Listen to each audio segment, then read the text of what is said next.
It's such an interesting position, and yet year after year now, and of course you beat Patrick Mahomes, and Jalen Hurts got him last year, but he's been the force in the AFC. MVPs Lamar Jackson, MVP Josh Allen, Joe Burrow got him once and actually went to the Super Bowl. But it has been the era of Patrick Mahomes here for a little while. Yeah. Why? Why him over those other guys? I mean, clearly those other guys have tremendous skills. Yeah. What has set him apart to win those games? I think his performance and poise under pressure is tremendous. He's had two really tough Super Bowls. One was against us at the Bucs, and obviously one was against the Eagles, who had a tremendous defense. And doing that game last year, they really suffocated Patrick. He, in all the games that I've watched him play, he's just a tremendous field general. And he's got a great ability to, when the teammates get in the huddle with him, they have a belief in him that I think is greater than the belief that the other players have in their quarterbacks. And not to say that they don't have, I mean, Josh Allen, his teammates believe in him exponentially. Lamar, the same way. Joe Burrow, the same way. It's just Patrick has proven it now longer than those guys have that he performs his best in the biggest moments with the most on the line.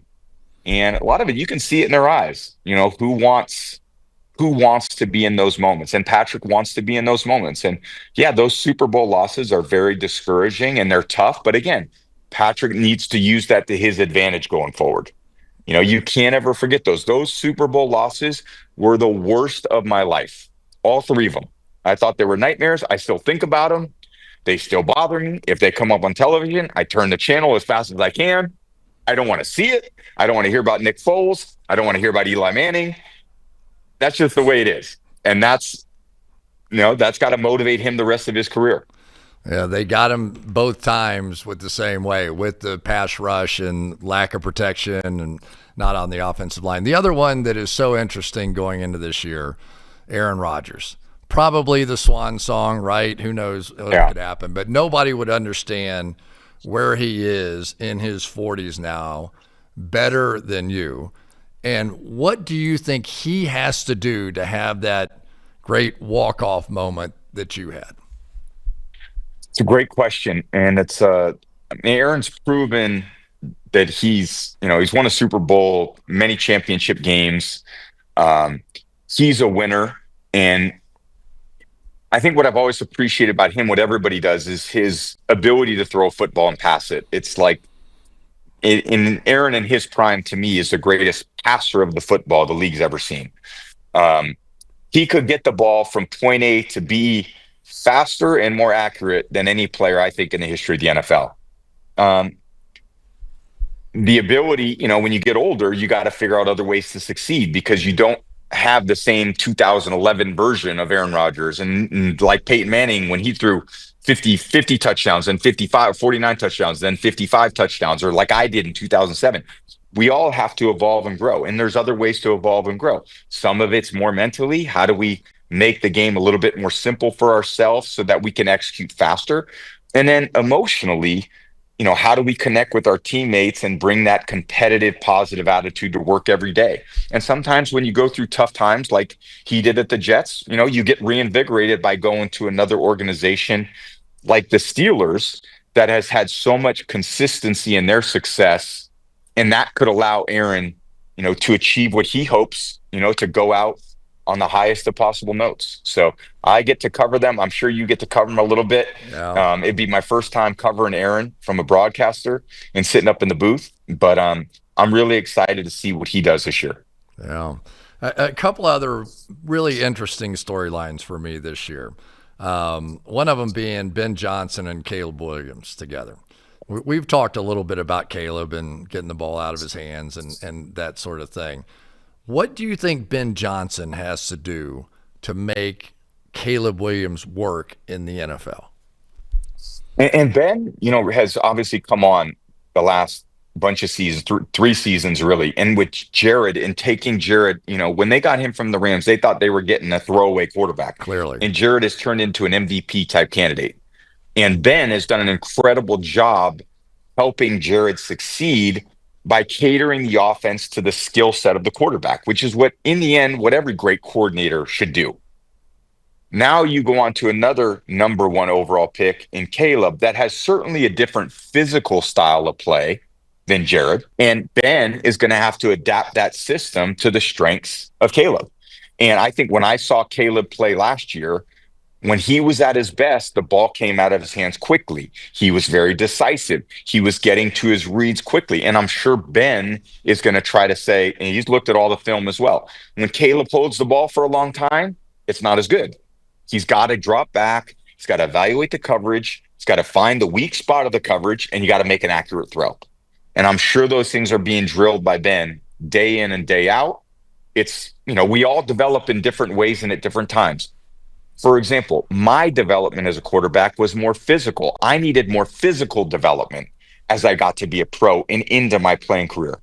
Other players need more mental development, and you can gain that, as you go on to year 2, year 3, year 4. And I continued that all the way through the end of my career. Peyton did that all the way through the end of his career. So there's all these forms of development that need to take place. And when you get a great teacher like Ben Johnson, that's going to give Caleb the best opportunity to succeed. And one more in this list, J.J. McCarthy, your guy, University of Michigan, right? Yeah. Did wonderful things there, as did you. So that's a tough spot, though. That team won a lot of games a season ago. And he set out the year, got hurt early, got to watch, got to see it all. Your thoughts on him? And that's the obviously unknown aspect of this Vikings team. They return a lot of the same guys. They've had a little bit of transition for sure. Addison's out early. But Kevin O'Connell has done a great job, and certainly with Sam, last year, that was incredible what that Minnesota Vikings team did. Sam went on, Seattle, got a great free agent contract. They had no problem letting Sam leave, and they just expected JJ to come in and be the guy that they drafted. I think it was 9th overall, something like that. Yeah. So JJ, maybe I'm wrong. I don't know. You guys fact check that, because I know the internet's going to, if we get that wrong, God forbid. The first round pick of JJ. It's fine. But they're expecting JJ to come and play at that level that Sam did. But I think that's a lot to ask a young player too. I mean, in my second year, I wasn't the same quarterback that I was in year 7 or year 8. I was way better in 2007 than when I was in 2001 when I took over. So these years of development, they all add up. And I think it's a bit unfair to create unrealistic expectations for a quarterback in his second year. But of course, Minnesota Vikings fans are going to have those expectations because of how high of a pick he is. So he's got a lot to prove. And Kevin's going to, again, similar to what Ben does, and I think Kevin does a great job of that, he's got to cater that offense to what JJ and what Kevin has seen JJ do consistently well over the course of this offseason and training camp.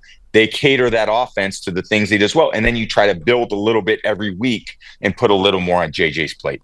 They love him. I mean, even when he was hurt and he wasn't practicing and they were winning games and it looked like they were going to make a run in the playoffs, all they were talking about was JJ. I mean, I knew in week 3 there's no way they weren't going to make the switch afterwards. Yeah. So, I mean, and obviously we all watched him in college and he did a great job, but I mean, there is a passion there for him that is I really haven't seen. I mean, it's amazing. Yeah, they have. And look, he won a national championship at Michigan. He had, when you beat Ohio State like they did, and they performed the way they did in those big moments against Washington, and there's a lot of reasons to like the poise and composure and certainly the physical ability. He's a really good passer of the football. He's got enough mobility to extend plays. He's a very grounded kid. So, I mean, look, I love JJ when he was playing for the Wolverines, got drafted high to Minnesota, and now he's got a chance to go prove himself. And it really doesn't matter what Tom Brady thinks or Cris Collinsworth or anybody from the Minneapolis Tribune. It matters what JJ thinks and what his teammates think of him. And I'm sure, every game's not going to be 3 touchdowns, no interceptions. And, he's just going to have this second year, which is in essence his rookie year because he didn't play at all, that it's going to be some fairy tale story. There's going to be a lot of ups and downs.